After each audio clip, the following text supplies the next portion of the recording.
მოგესალმებით, საქმის კურსი პირდაპირ ეთერში იწყებს მუშაობას საქმიანობებს DMG-ს გუნდთან ერთად მინო ტაბატაძე წარმოგიდგენთ.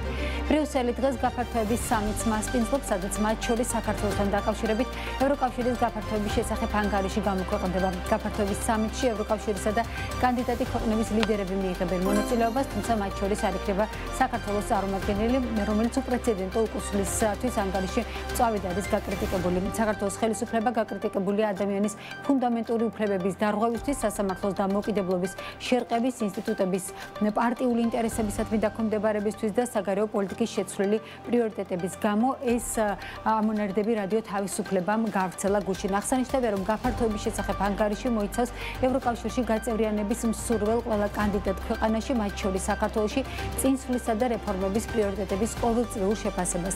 ასევე საქართველოსთან დაკავშირებით შეფასების შესახებ ევროკავშირის ელჩი პაველ ჰერჩინსკი დღეს 4 ნოემბერს 18 საათზე პრესკონფერენციასაც გამართავს. ანგარიშის მიმართ სკეპტიკური დამოკიდებულება აქვს საგარეო საქმეთა მინისტრს. ნაკლებად მოსალოდნელია, რომ ევროკომისიის ანგარიში იქნება პოზიტიური საქართველოს მიმართ და ასახავს იმ მნიშვნელოვან პროგრესს, რა პროგრესიც აქვს საქართველოს, განუცხადა ჟურნალისტებს გუშინ საგარეო საქმეთა მინისტრმა მაკა ბოჭორიშვილმა. მიკროსაფინანსო ორგანიზაციებს წმინდა მოგება გაეზარდა. ეროვნულ ბანკში წარდგენილი ანგარიშგებების მიხედვით სექტორის წმინდა მოგებამ 9 თვეში 109.4 მილიონი ლარი შეადგინა, რაც წლიურად თითქმის 10 მილიონი ლარით გაზრდილი მაჩვენებელია.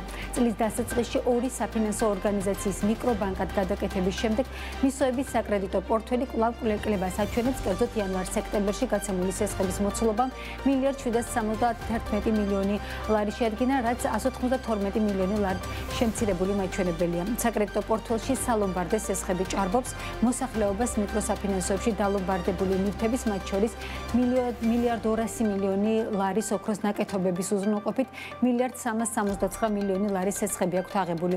სასესხო პორტფელში მეორე ადგილზე 259 მილიონით სამომხმარებლო სესხებია, მესამეზე კი 70.4 მილიონით ვაჭრობისა და მომსახურების სექტორი.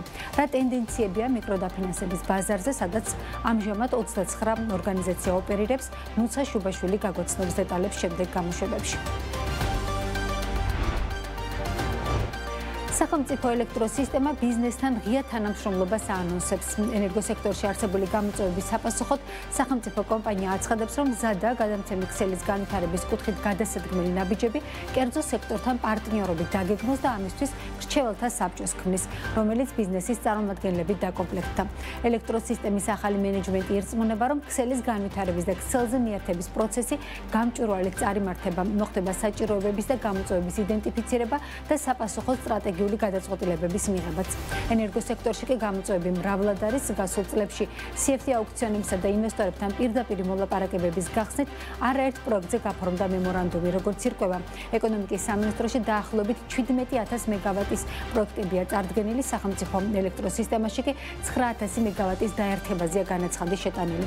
რატომ უხსნის ბიზნეს კარს ელექტროსისტემა და რა მოცულობით უხდებით ენერგეტიკის სექტორში დაანონსებული პოლიტიკის ცვლილებას, გრედა სამეთვალყურეო საბჭოს თავმჯდომარე გიორგი აბრამიშვილი შემოგვიერთდება 15 საათსა და 30 წუთზე და მასთან ერთად გავაანალიზებთ გუშინ გაკეთებულ გზავნილებს. მთავრობას საწვავის შეძენა გაუიებდა. ნოემბერში საწვავის შესყიდვების კონტრაქტების მიხედვით საწვავის შესყიდვის ფასი litrზე დაახლოებით 11 თეთრით შემცირდა. კონსოლიდირებული ტენდერის ფარგლებში მთავრობა რეგულარის მარკის საწვავს სოკარისგან ყიდულობს, პრემიუმს რომპეტროლისგან, ხოლო ევროდიზელსა და სუპერს ვისოლისგან. ახალი კონტრაქტით რეგულარის მარკის ბენზინი 2.25 თეთრი ეღირება, ოქტომბრის ფასი 2.36 თეთრი იყო, პრემიუმის ფასი ახალი კონტრაქტით 2.27 თეთრია, ოქტომბერში არსებული ფასი იყო 2.38 თეთრი, სუპერის ფასი კი 2.77 თეთრიდან 2.56 თეთრამდე შემცირდა. ფასის კლება ოქტომბერში პლაცის ფასის $675-მდე შემცირებამ განაპირობა.